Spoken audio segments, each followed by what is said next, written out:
bu ñuy dimbale nañu ut ku dimbale mais li ma moom nañ ma ko bàyyi xam nga loolu yomb na mais mënoo ne doo dimbale nit ki ba pare bëgg jël ay bagages am loolu dama si teg sama bakkan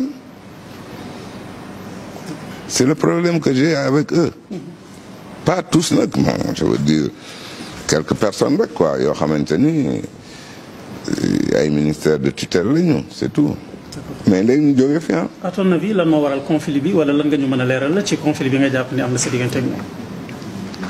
conflit bi ñaar ñoo si gën a rëy benn bi c'était le ministre de l'agriculture beneen bi c'était le ministre des mines Oumar Sarr waaw. d'accord. ak ñi nekk fii si dëkk bi sax ci sama xaalis ba tey kenn woowu leen. c'est pas normal.